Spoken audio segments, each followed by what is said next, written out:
Cheating in sport has been a lifelong battle for those who wish to see a level playing field and fair play. It is for this reason the World Anti-Doping Agency was founded in 1999.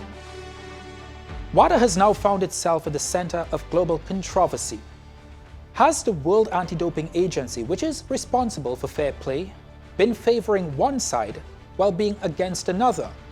Or has it just been the subject and victim of geopolitics at play around the world? My guest this week on The Big Interview has spent 3 decades in anti-doping, and he's right now the vice chairman of the Caribbean Regional Anti-Doping Agency. Tonight I speak with Dr. Adrian Lorde.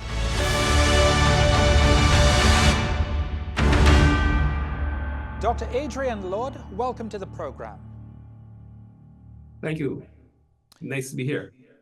Appreciate you having you on, especially during the Olympic Games. Of course, you join us from Barbados tonight. Dr. Lorde, when we talk about the World Anti-Doping Agency and doping across sports across the world, there has been a shift in confidence in the work that the World Anti-Doping Agency does. Are you surprised by this drop in confidence from certain sectors of sports and also some countries? Well, the World Anti-Doping Agency, which was formed in 1999 out of all the Tour de France races and what would have happened prior to that, has been on the course of trying to maintain their level of acceptance through all sports, all countries, and all nations. And that has been a difficult task. Of course, with many stakeholders, and you know, WADA, as it's called, you have the Olympic or the sports on one side and the governmental bodies on one side, which is a unique organization. And it was started as an independent organization and has tried to maintain its independence over the years. And that has been a challenge because you would always have persons who may have certain allegiances and may not all be above board, as we found out with the Russians. So in recent times, however, some hot water has been poured on WADA because of what appeared to, especially the Americans, for some cases which occurred and was not brought to the fore, as is normal for the World Anti-Doping Code, which is the Bible, so to speak, that we go by. It is a code which is adhered to by all sports, all governments, but it seems that at least the Americans think that that was not followed in this particular case, and therefore Right. I'm glad that you level of brought that up because when we look at, there is this Bible, as you say. Within the Bible, there are these gospel codes that athletes need to live by and need to play their sport by. Has the World Anti-Doping Agency been shifting the goalposts for the very text that they have put into those codes? It has been shifting, but that has come about because of problems that would have occurred during the process of setting up the organization. So it isn't that they have lessened the sanctions and so on.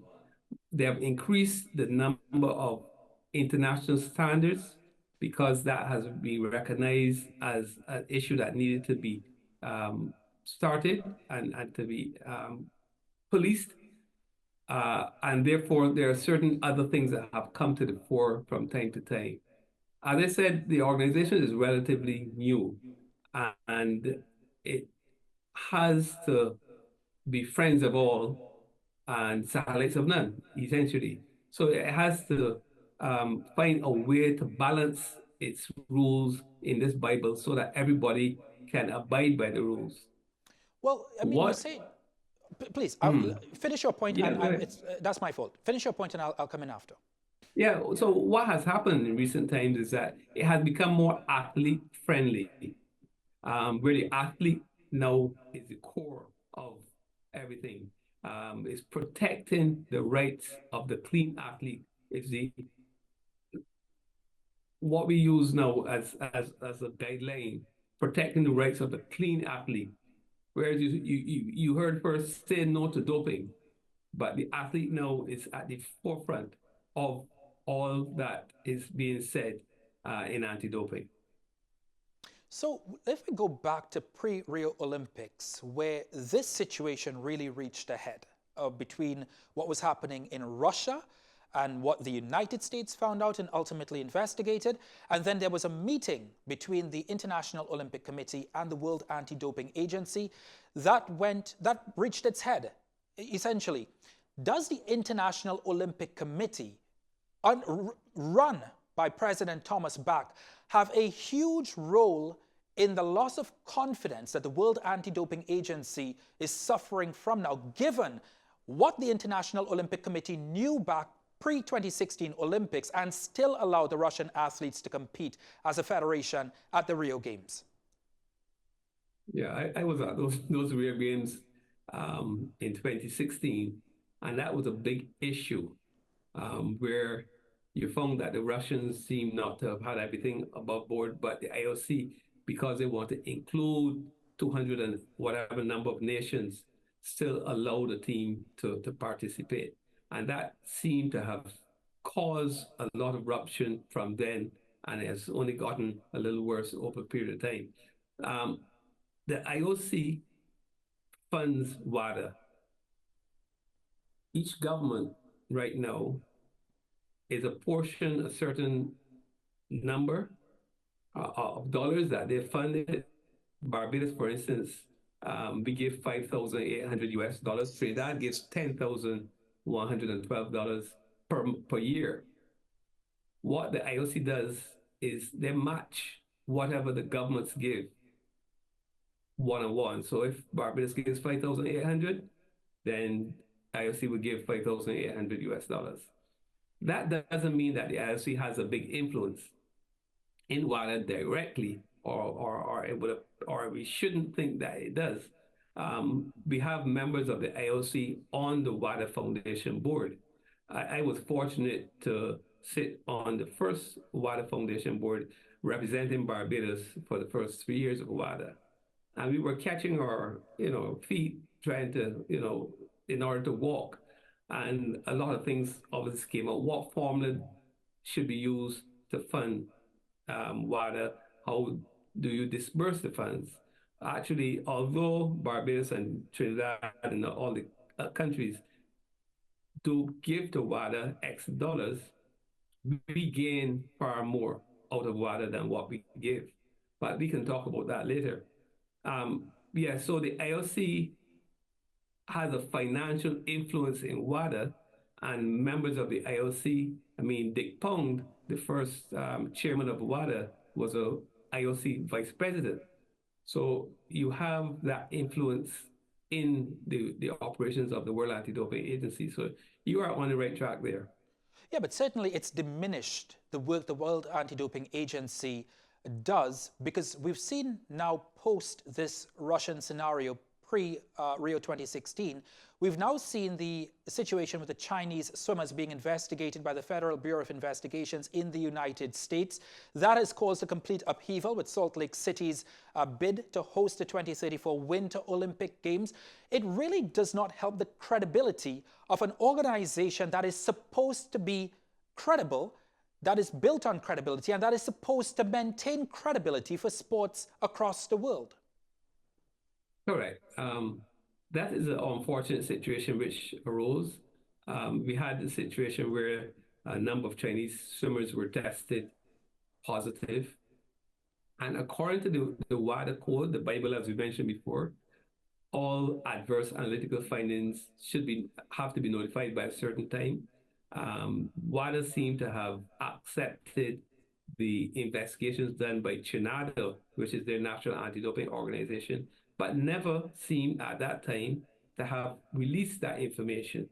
And therefore, the world and some countries were concerned that this was not found, that this was not followed. And therefore, the credibility of WADA did take a big hit then. WADA had been trying to say, well, yes, we investigated and found that it was due to contamination of meat, and therefore we didn't think it was necessary. But that is not what the WADA code, the World Anti-Doping Code, actually not a WADA code, it's the World Anti-Doping Code states. And therefore, that is the issue that US has stated. And I actually last night looked at the contributions given by the various countries. And it's interesting that in July of 2024, according to what is on the WADA website, I must say, USA did not give their contributions for 2024 yet. So they are obviously holding out on our support. It's USA. I'm not going to support you unless you do what we think is the right thing to be done. So there is some problems there. There are many problems there, Dr. Lorde, because now the effectiveness of this global body, World Anti-Doping Agency, that really is the umbrella of fair play when it comes to sports across the world, is under question. And people like myself have very serious concerns about the work that they do. And it cannot simply be, I think you'll agree with me, a scenario where who pays the piper plays the tune. Correct. It cannot be. All of us, we contribute to the World Anti-Doping Agency, and therefore, all of us, we have says. In the Caribbean, as little as we are, we have a representative on the WADA board. We have Jamaica at this time, through their Minister of Sport, Olivia, I forget her last name, Branch. She is our representative, and through the Caribbean region, our anti-doping organization, we do feed information to her, and she is in contact with us, so that we can. Our little $5,000 still goes a long way. USA pays something like $1 million plus. The WADA budget is $49 million, $49.9 million a year. So, yeah, it's not a matter of who plays the piper, plays the tune. It is that all of us are in promoting clean sport throughout the whole world. And the W in WADA means world. And therefore, all of us have a stake and a say. Coming up next, as the World Anti-Doping Agency says it is caught in the crosshairs of geopolitics. Are the allegations of the World Anti-Doping Agency being biased against some athletes in some countries credible?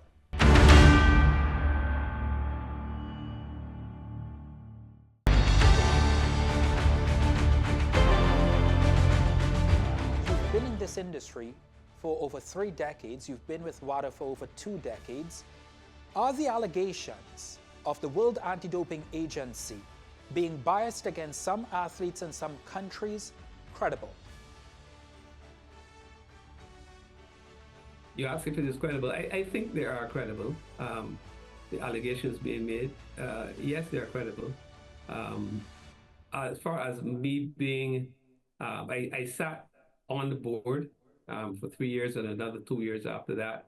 I have been on missions promoting WADA, promoting clean sport at various games over that period of time. I don't work at WADA or for WADA directly, but yes, the allegations that are being made, it seems to be a geopolitical situation where some countries might say, well, we are paying X dollars, we need our say does matter. And whereas in their own countries, it's possible that they're not following all the rules in place, especially the case of professional sports, which WADA has been hitting at, say, USA, as far as professional sports are concerned. A lot more of them have come on board, but there are still concerns about the professional sports and doping in professional sports. Yeah, go ahead. But Dr. Lorde, we've arrived at this point. Have we arrived at this point simply because there was a monumental moment pre-Rio 2016 Olympics when the World Anti-Doping Agency said to the International Olympic Committee, we have evidence of Russia state-sponsored cheating in the sport. We are bringing it to you, the International Olympic Committee, and we are saying that this is credible and there are facts and evidence to back it up. We are saying that you cannot allow this, and you cannot allow the Russian Federation to compete at the Olympic Games so as to stain it with cheating. Thomas Bach and his IOC, which unanimously supported him, said, we believe that the Russian Federation should still compete. That is a monumental moment into where we are right now. That is a huge moment to everything that has taken place over the last 8 years. Because if you allowed it then at this crucial point in the World Anti-Doping Agency history, then everything else looks much smaller, particularly with regards to what is happening with the Chinese swimmers a few years ago. So when we look at that moment, the IOC, so to speak, has blood on its hands. Agreed. Had they taken the stance that they should have taken at that time, then things may have been a lot different now. So they accepted the Russians into the games, although there was evidence that there was state-sponsored doping at that time. And now things have gone a bit downhill since then. So you're correct that that was a critical moment in sport and a critical moment in anti-doping that we saw back in 2016. Where do we go from here now? The organization's credibility has been shot. It has said in a statement just a couple of days ago, it said that it is caught in between geopolitical issues, particularly between the United States and China, of which there are so many trade relations and other issues between both nations. Where does WADA go from here? I think WADA just needs to continue the work that has started. They need to repair any damage that has occurred as a result of these issues. They need to speak to all of the stakeholders to let them know what is happening. If there are mistakes that WADA use, they need to admit some mistakes that they've made. They need to admit that, they could have done things differently. If that is so, and explain to the world what has happened. So and then chart a way forward. Right now, we are preparing for the World Anti-Doping Conference in Korea in December of 2025. We, meaning all of us in the world, we are redrafting the World Anti-Doping Code. So there will be changes to how WADA operates. There will be changes to how we as a stakeholder operates, the changes as to how the IOC operates.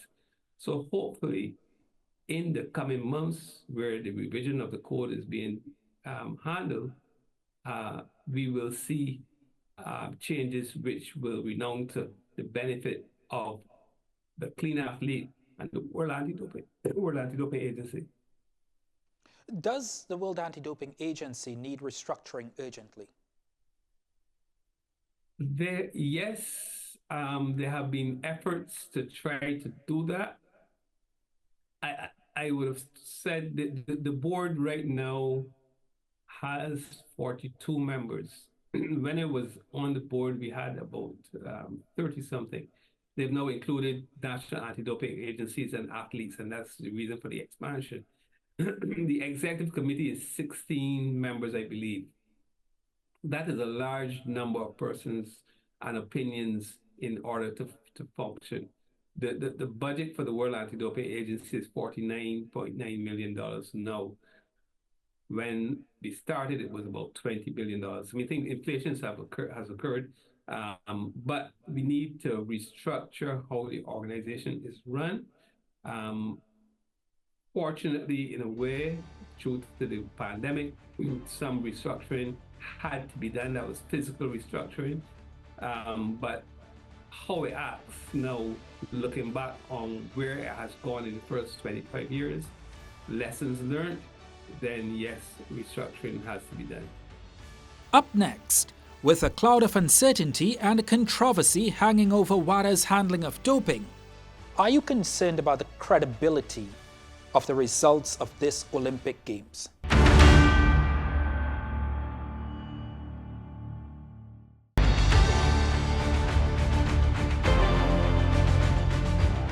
Are you concerned about the credibility of the results of this Olympic Games? No. What the International Olympic Committee has done for these games, they have washed their hands from the anti-doping aspect of the games. They have given the authority for testing, for doping controls as it's called, both blood and urine, to the International Testing Authority, an independent organization, International Testing Agency, ITA, headquartered in Lausanne, in Switzerland, and they have coordinated through what is called a test distribution plan. They've looked at all of the sports. They've looked at the history of anti-doping in those particular sports. They looked at the positive cases in bowling as opposed to in track and field and in weightlifting and so on. And they have worked out a test distribution plan where they're doing testing in competition, they're doing testing out of competition, and actually they started testing pre-competition. Since April, athletes who were on this list to attend the games in Paris have been subjected to testing by the national anti-doping agencies under the auspices of the International Testing Agency. So that is being done. The results no longer will be handled by the International Olympic Committee. The Court of Arbitrations of Sports, they have set up a hearing panel in Paris so that things can happen right away if there are any anti-doping rule violations. I understand there have been 3 so far. And so that this will be done independently. So whereas in 2004, I was fortunate to be part of an independent oversight observer committee looking over whatever the IOC was doing to make sure everything was above board. Now in 2024, an independent, and it also happened in Tokyo as well, an independent organization is doing the testing. They have testing officers called sample collection personnel from all over the world who are collecting the samples, and then all the samples are being analyzed at a newly renovated, constructed, and located laboratory in Paris. So that, and I have no problem with how it's being done in Paris. Now, in principle, the World Anti-Doping Agency itself was supposed to be, and still is, to be fair, an independent body that does these tests. But of course, they know who their stakeholders are. They know who their investors are. I get that. But I do want to ask you, given the politically charged environment we are living through at the moment, what is happening in Russia and Ukraine, the rise of China and other countries, and we've seen geopolitics at play, how difficult is it going to be for the World Anti-Doping Agency, which is being made to look like the villain perhaps, but how difficult is it going to be for WADA to conduct its work in such a supercharged political world? So WADA will continue to do as they have been doing. They also have WADA has a team in Paris to oversee what the ITA is doing. So they're still there as independent observers to see a smaller team to see what is happening. But I think that once, and all of the results of the tests will go to WADA, the results of the tests will go to the IOC, results of all the tests will be done, go to the International Testing Authority, and if there are any adverse analytical findings or anti-doping rule violations, they will be handled also all those parties as well as the particular countries.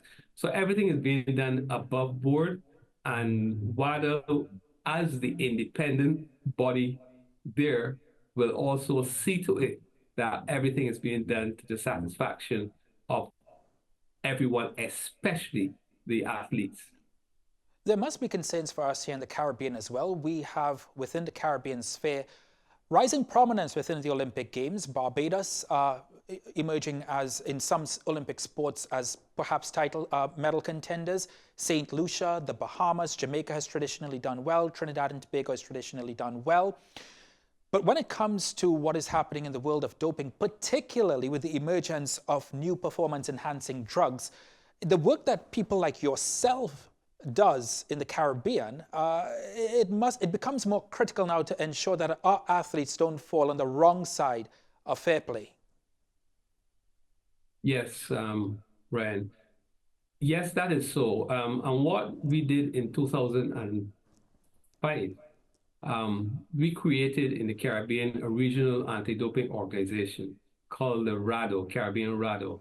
And right now there are 18 countries who are members, including Trinidad and Tobago, excluding Jamaica. Jamaica opted not to join the organization. Bahamas was a member initially, but they have graduated and have their own organization. And some of these countries, some of these 18 countries already have their own national anti-doping organization, as we do here in Barbados, but still, so we are sharing resources, and we do get funding from the individual governments, annual subvention from individual governments of the region.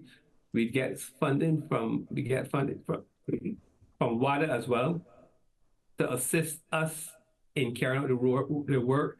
We also have trained doping control officers or sample collection officers in each of the countries. So any athletes in our country, or even if athletes from other countries come to train in our countries, they can be subjected to anti-doping. So we're doing the education first. So we have education officers, and then we're doing testing. Of course, testing is expensive.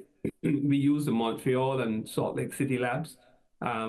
You only use WADA accredited laboratories, and there are only 33 or 34 such labs in the world. So there are various criteria and procedures and protocols that are put in place whenever sample collection is done.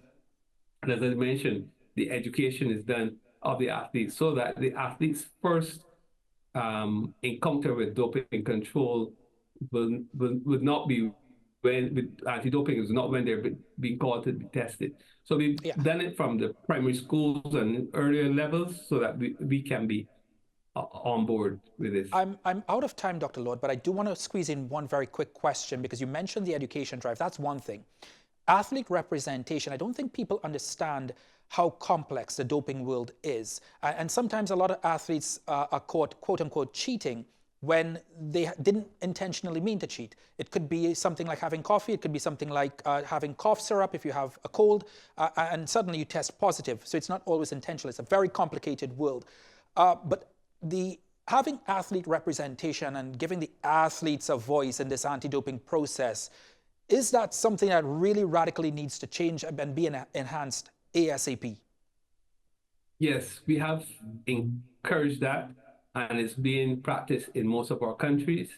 In Barbados, for instance, on our anti-doping organization, we have ex-athlete, but that's encouraged throughout the world now. And in the Caribbean, yes, we're giving the athletes a voice so that they will be able to tell us how they feel about what's been happening and advise us accordingly.